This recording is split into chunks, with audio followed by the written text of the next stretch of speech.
Holguín es una de las plazas culturales más fuertes del país y lo cierto es que a los hijos de esta tierra nunca nos han faltado los motivos para sentirnos orgullosos de haber nacido aquí. Uno de esos hechos culturales de los que presumimos precisamente los nacidos en esta región del norte oriental cubano es el hecho de contar en nuestra ciudad cabecera con uno de los talleres de formación literaria más antiguos del país. Nos referimos, por supuesto, al taller Pablo de la Torriente, a cuya historia nos acercamos en esta emisión de Confluencia y lo hacemos a través de varios de sus actuales protagonistas. Para mí es un placer dar ya las buenas tardes y la bienvenida en el set de Confluencia a Rafael Inza, escritor, profesor y actual líder del taller Pablo, como popularmente se le conoce a este espacio. Bienvenido, Inza. Muchas gracias por la invitación. Muchísimas gracias a ti por acompañarnos, Inza. Hoy vamos a hacer un poco de historia, nos vamos a acercar a todos los pormenores del taller, pero antes me interesa que conozcamos a la persona que actualmente lleva las riendas del Pablo, a esa persona de la cual sus estudiantes hablan con tanto, pero tanto cariño. Es un placer de verdad que te tengamos hoy a ti, Inza, aquí compartiendo con nosotros en el set y te propongo que iniciemos ya. Vamos a hacer un recorrido hacia la génesis de esa pasión de Inza por la literatura. ¿En qué momento de tu vida la descubres? Muy niño, eh, alrededor de los 13 años, me enamoro por primera vez. Y la forma que tenía aquel niño de 13 años de acercarse a aquella muchacha era eh, escribiéndole poemas. Y así se fue moldeando el lector. Eh, yo no jugué a la pelota, yo leía, yo no empiné papalote, yo leía y intentaba escribir. Y tuve la suerte de encontrar el Pablo. Y después la Sorbona ahí. Y así comenzó la vida del escritor. Pero antes de llegar al Pablo, antes de llegar al HS como espacios idóneos de formación, que estoy segura de que lo fueron, ¿qué sucedió contigo en materia de intentos de escritura y también en materia de lectura? Porque me comentas que comienzas a leer casi justo a la par de lo que comienzas a escribir. Mi abuela materna leía mucho, mi mamá leía mucho. Y entonces yo crecí viéndolas a ellas dos con un libro en la mano. Y yo creo que mi primer acercamiento a la literatura fue ese. Y mi abuela, cuando yo llegaba a verla, siempre tenía un libro cerca. Y lo que hacía era que me lo prestaba. Y después cuando regresaba, se sentaba conmigo a debatir el libro. Y ella hizo, junto con mi mamá, que yo me enamorara de la lectura. ¿Qué tipo de literatura fue esa que comenzaste a consumir de manera consciente? Imagínate que mi abuela era una amante del realismo socialista. Mi abuela era una amante de la literatura soviética Wow. de toda la vida. Y entonces, gracias a ella, yo me leí casi toda su biblioteca, que iba desde la carretera de Bolo Colans hasta Un hombre de verdad, pasando por todo lo que se publicó en Cuba, que fue muchísimo del tema. Entonces, ahí, así, esa literatura fue la que me inició. Después vinieron otras cosas, por supuesto, pero recuerdo con mucho cariño su biblioteca de realismo socialista, donde estaba desde Un hombre de verdad, así se forjó el acero, los hombres de Pánfilo, toda esa literatura fue la primera que llegó a mis manos. Después yo empecé al revés. Después alguien me decía, ¿cómo a esa edad vas a estar leyendo esas cosas? Eh, y entonces apareció Julio Verne y aparecieron todo lo que Mark Twain y empezaron a llegar lo que debía leer yo a esa edad. Así que yo empecé un poquito de atrás para adelante. De aquellos poemas para enamorar, ¿cómo llegas a decidir que lo vas a hacer en serio? Que vas a ejercer la literatura como filosofía de vida. En el taller Pablo, en esa época lo atendía Sunilda Cuenca y Rufino Pavón. Mucho que agradecerle a ¿Cómo ambos. llegas tú al taller?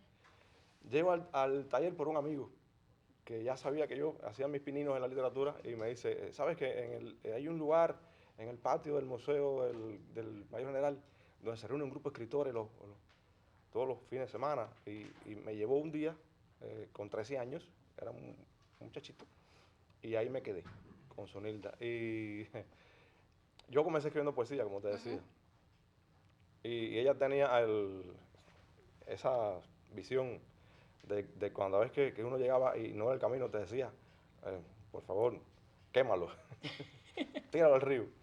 Con Y sutileza, ¿eh? como sí, sí, muy directa, yo eso te lo voy a agradecer siempre. Y me decía, tienes una forma de escribir la poesía que lo que hace es contar. No has intentado narrar, no has intentado contar un cuento. Y me prestó literatura. Fue la primera persona que vio en mí un narrador, fue ella. Y por ahí comenzó el narrador. Y nada, después ella tenía razón. Fui un mal poeta, era un mal poeta. Esa formación como narrador inicia entonces, Insa, dentro del taller Pablo. ¿Podemos recordar cuál es el primer intento de escritura narrativa creativa serio del cual te sientes orgulloso? Quizás el primero que vio la luz. Serio, es así, es un mini cuento. Ujú. Yo soy un minimalista extremo. Y ese mini cuento fue a parar a Bayamo a un concurso que es la génesis de lo que vamos a estar hablando Ujú. ahorita, que es el extinto concurso Vértice de Bayamo. Y ese cuento fue mi primer premio nacional allí. Y entonces, un muchacho joven con ese premio eh, era una luz. Decía, bueno, este es el camino, ¿no? Hay que tomárselo en serio. Escribir narrativas de verdad. Y después llegó la HS. La HS de la mano de Alberto Santos, de Luis Yusef, de Yo Riverón, de un montón de amigos que estamos ahí escribiendo, haciendo cosas. Y nada, dicen que al que buen árbol se arrima, buena sombra lo cobija. Y yo tuve esa suerte. Seguro que sí. ¿Cuándo llega el primer cuaderno publicado, Insa? ¿En qué etapa? Llega gracias al concurso celestino Ujú, que convoca la sesión de literatura de la HS y Ediciones La Luz, ujú. ya hace 20 años, hace un poquito de tiempo. Parece que fue ayer.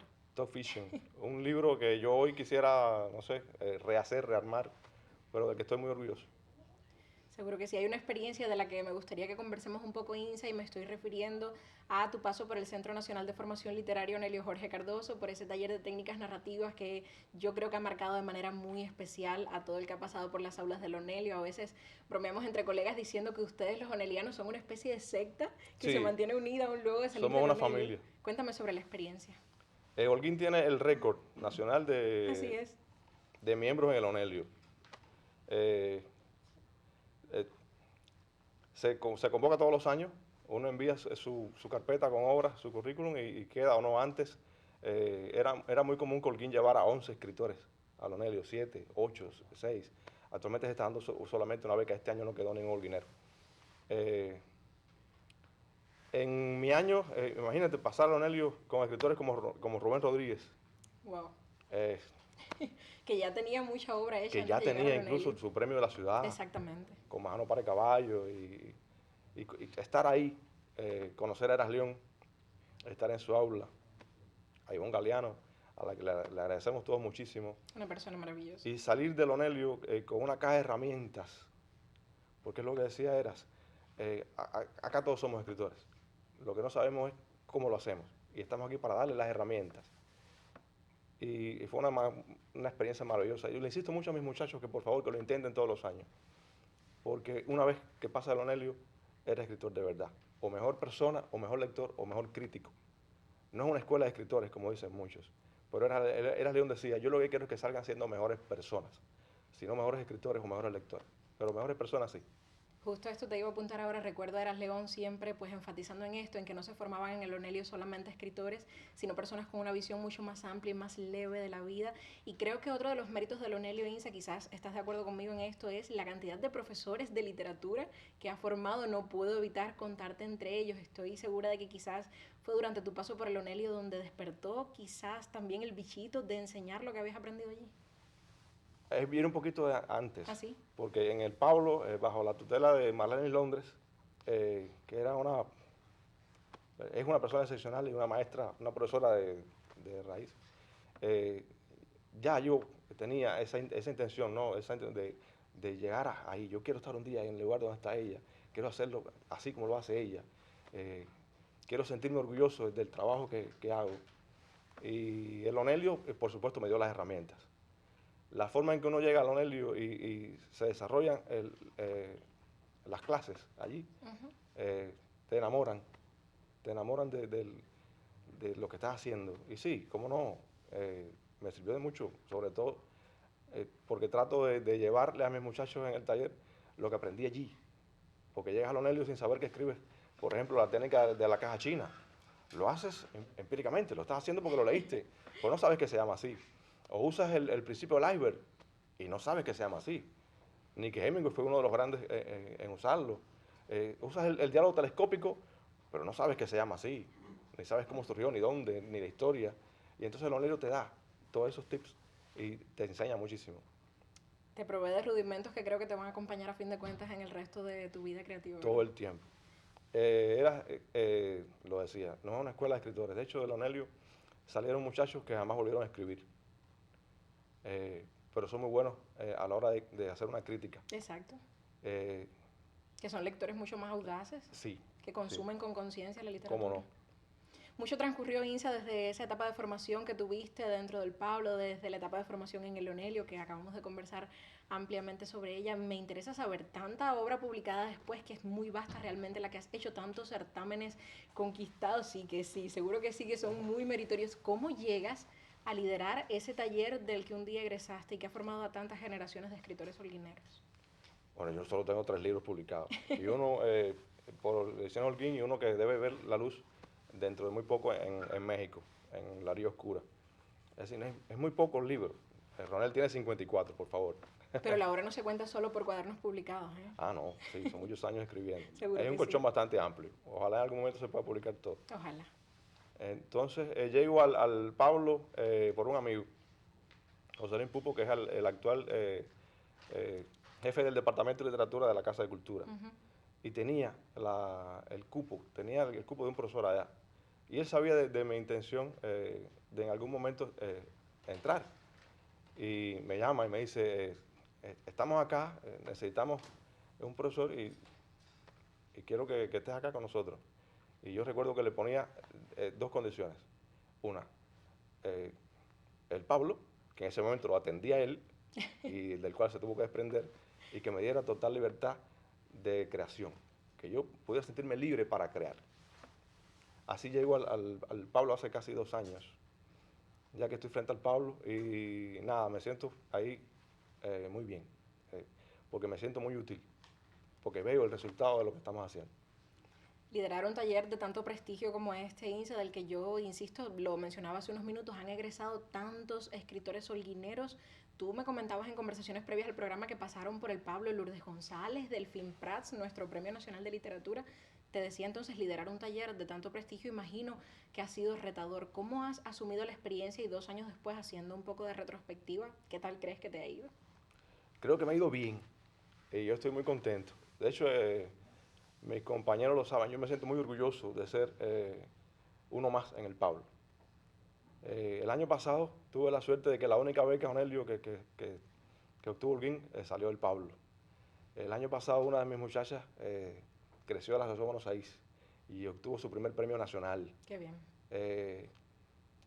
Y han pasado cosas en la dinámica del taller de las cuales me siento muy orgulloso. Que llegue una persona muy joven, con apenas 15 años al taller, con intenciones de escribir, y que 3 meses después obtenga su primera publicación en una revista electrónica en Argentina, yo lo siento como un logro mío. Claro que sí. Y entonces eso me hace sentirme realizado, al menos en lo... Es decir, este es el camino. Como siempre digo a mis muchachos, un fragmento del Quijote, ladran Sancho, señal de que avanzamos. Señal de que avanzamos, seguro que sí, lo han hecho, pero muchísimo. Insa, hace solo unos días conocíamos la feliz noticia de otros logros relevantes que han tenido muchachos también que integran este taller Pablo. De esos logros y con 2 de sus protagonistas vamos a estar conversando en solo unos minutos. Yo te propongo ahora que hagamos una pausa y enseguida estamos de vuelta.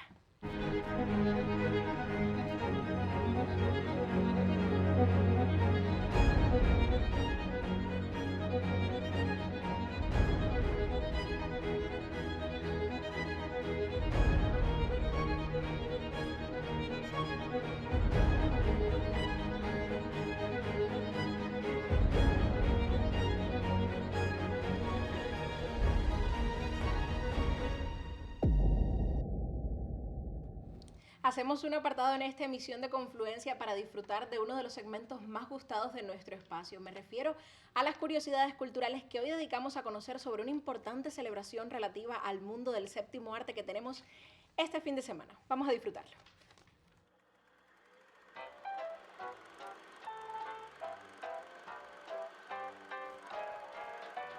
El segundo sábado de febrero celebramos el Día Mundial del Cine, para reconocer el poder que tienen las películas de inspirar y conectar a las personas en todo el mundo.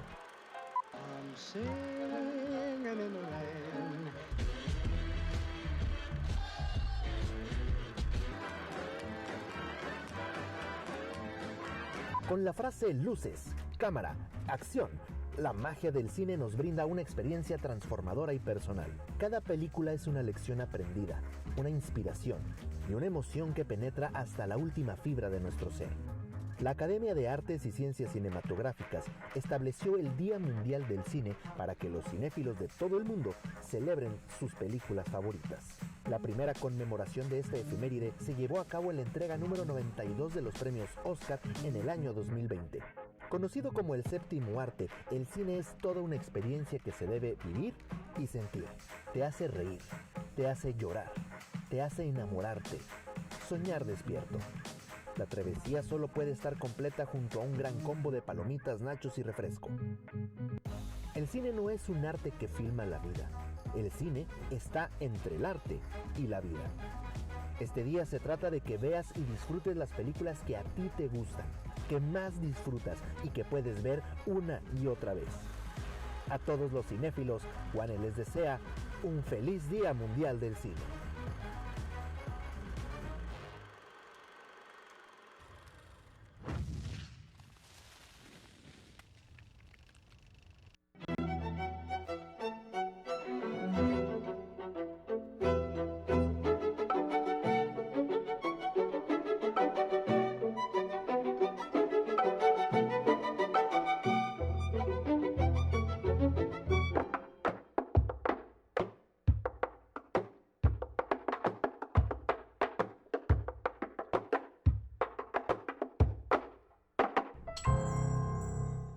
Al taller de formación literaria Pablo de la Torriente, uno de los más antiguos de nuestro país, nos acercamos en esta emisión de Confluencia. Dialogábamos hace solo unos minutos con quien es su actual líder, el escritor y profesor Rafael Ince, y se suman ahora a nuestra conversación los jóvenes Glenn Ronald Tamayo, médico y narrador, y Talía Ricardo, estudiante y narradora. Muchachos, buenas tardes y bienvenidos a Confluencia. Muchas gracias por la invitación. Qué placer tenerlos con nosotros. Llegan hoy hasta el set de nuestro espacio, además de por ser miembros del taller Pablo, también porque recientemente, lo decía yo antes de la pausa, conquistaron primer lugar y tercer lugar, primer premio y tercer premio en ese certamen de microrrelatos mínimo, uno de esos orgullos que tiene a día de hoy el taller Pablo, y sobre eso vamos a estar conversando en los minutos que siguen. Glenn, Talía, ¿cómo inician su recorrido en el camino de la literatura? A ver, yo soy un niño de campo. Yo soy un niño que nació entre los animales, entre la naturaleza.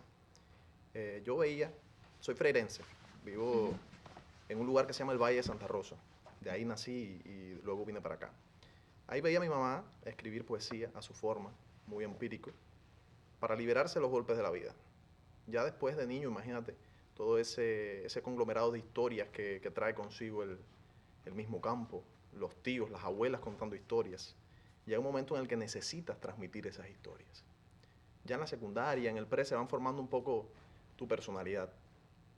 La universidad ya viene con ese crecimiento personal, con incluso bases que te permiten tener más elementos a la hora de hacerlo real, poder escribir realmente. Y te voy a decir, como dice Reinaldo Arenas, quien no haya vivido las noches del campo es muy probable que no tenga una idea absoluta de lo que es el mundo y su esplendor. Del campo viví mucho, aprendí, logré incluso llevar al papel ahora historias de esto. Ya en la universidad participé en varios festivales de artistas aficionados, nivel de base, que fomentan mucho la creación. Incluso en festivales provinciales, ya aquí en nuestra cabecera. Nos recordamos de alguno de ellos, ¿eh? Sí, en algunos tuvimos vínculos. Coincidimos por ahí. Y ya soy médico. Tuve en algún momento que hacer una pausa a mis ideas de escribir. La medicina, más que una profesión, es un estilo de vida. Un estilo de vida que ocupa mucho tiempo. Eso es verdad. Que ocupa mucho tiempo y que tienes que dedicarte de lleno. Ya en la residencia conocí una persona que cuando comentábamos, ¿no? Yo le decía, yo escribía. Me dice, ¿pero por qué escribías? No pauses ese sueño. Escribe. Hagamos una cosa. Cuando nos volvamos a encontrar, escribe algo y me lo traes. No importa que no tenga lógica, escríbelo. Así lo hicimos y gracias a ese compañero volví a reiniciarme en la carrera de la literatura, si es que así lo podemos llamar. Insa se estaba refiriendo precisamente a ti en uno de esos momentos de la primera parte de nuestra entrevista, cuando hablaba de publicaciones que han llegado a solo unos pocos meses de integrar el taller Pablo, de quizás estar ejerciendo de manera mucho más consciente, más dedicada el ejercicio literario. Cuéntame brevemente, Glenn, ¿cómo es que llegas a este taller que estoy segura ya te ha cambiado la vida? Después que hablábamos con ese amigo que decidí reiniciar, veo en una publicación en las redes que casualmente Thalía había sido elegida presidenta del Pablo. Me interesé por el Pablo, quería saber qué era el Pablo, cómo entrar al Pablo. Y le escribo a la misma Thalía, me da las coordenadas para poder entrar. Y reciente, en septiembre, a finales de septiembre, me incorporo como tallerista al Pablo. Llevas realmente muy poco tiempo, ya estamos hablando de publicaciones en revistas internacionales, de certámenes con lauros conquistados.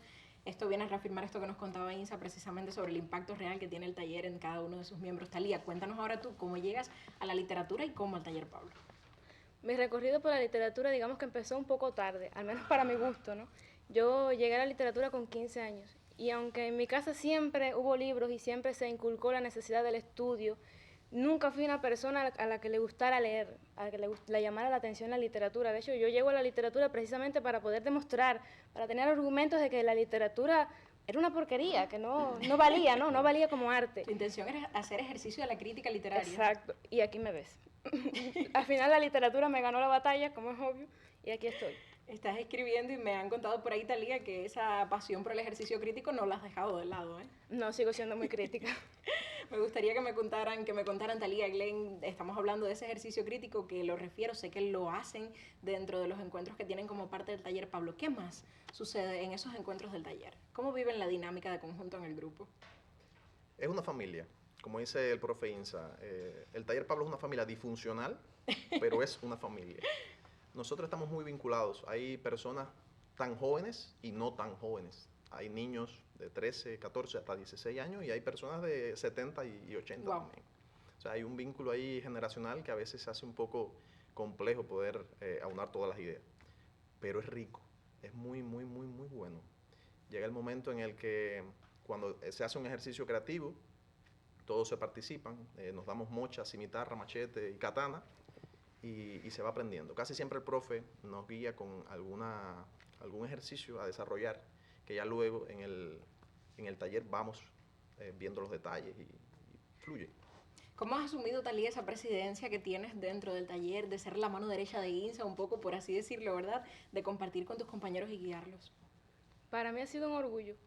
Siempre me ha gustado esto de enseñar, de poder ayudar a otros y saber que alguien confía lo suficiente en tu opinión para venir y mostrarte un texto o pedirte una sugerencia sobre un tema, a mí me llena mucho de orgullo. Y llegar al taller y que el profesor Insa me propusiera a mí como presidenta, para mí fue algo increíble. Que lo has desempeñado muy bien porque él está más que orgulloso de eso, no se ha cansado de repetirlo. Glenn, Thalía, referíamos este premio que obtienen en este concurso de microrelatos, que es además un certamen de carácter nacional. Me parece que esto es doblemente meritorio para ustedes, para el taller Pablo en sí. Voy a pedirles entonces ahora, ya que los tenemos acá en el set, que por favor nos compartan esos relatos breves con los cuales conquistaron, en tu caso, Thalía, el primer premio y en tu caso, Glenn, el tercero. Comenzamos por ti, Thalía. Te escuchamos. El tren. Hace frío, pensó antes de acurrucarse contra el pecho de su acompañante. Unos brazos fuertes lo envolvieron, calentándolo. De sus ojos se escapó una lágrima que mojó el pullover. Ellos no entendían, o no querían entender, por eso estaban allí, repudiados por la familia que debía protegerlos. El metal se le encajaba en los costados. El suelo comenzó a temblar. ¿Estás seguro? Tanto como tú lo estés, respondió el otro antes de besarlo. Te amo, pensó, y las ruedas lo destrozaron a ambos. Un pulso narrativo muy interesante, Thalía, sin lugar a dudas. Creo que tendremos la oportunidad de recibirte en otra confluencia, me estoy comprometiendo ya. Así como estoy segura de que sucederá contigo también, Glenn, te escuchamos ahora. El lobo. ¿Quién vive? Preguntó mientras la miraba a los ojos. Cristo, respondió el rebaño. Y a su pueblo, gloria. Se hacían notar las lágrimas de alegría. Y para él, la frase reptó entre la multitud. Victoria. Aquellas palabras hicieron retumbar el templo. Todos se abrazaban, reían, todos menos Raquel, quien al recordar se sintió sucia. Luego de escucharlos, muchachos, estamos hablando de dos textos, yo lo decía, con un pulso narrativo muy interesante, que vienen a reafirmar el poder de la síntesis, la fuerza de un microrrelato, de este minimalismo del cual Insa se profesaba pues amante. Y te pregunto, Insa, fuiste parte del jurado que premió este concurso. Viendo los resultados que han tenido Glenn, Thalía, el resto de los integrantes del Taller Pablo, todo el éxito que han conquistado en estos años, ¿qué crees que está por venir para el Taller Pablo y sus integrantes? A ver, lo primero es decirte que fui jurado por un azar del destino, porque teníamos previsto que fuera otro escritor de la ciudad, pero por esto de la bancarización y los problemas de las cuentas fiscales no se le podía pagar el trabajo y él decidió no hacerlo. Y entonces a unos días de cerrar el concurso me toca a mí asumir el rol porque no había cómo buscar un tercer jurado y me toca ser juez y parte. El mínimo tiene 2 años ya. En su primera edición tuvo participantes de 10 provincias del país. Lo ganó Matancero. Ya este año fueron 24 trabajos de casi toda la isla. Y tuvimos resultados divididos, en los que el Taller Pablo se lleva la mayor parte. Entonces, imagínate. ¿Cómo decirte? El futuro del mínimo está en la gente que lo hacemos, que sale acá del Departamento de Literatura, con el apoyo de Cultura Municipal y el apoyo de los amigos. Sin los amigos creo que no se pudiera hacer. Según Luis Graviel, según Luis Yusef, ahí en la editorial apoyando todo el tiempo, según una amiga grandísima que es Yuricel Moreno, que nos ayuda a imprimir este tipo de cosas.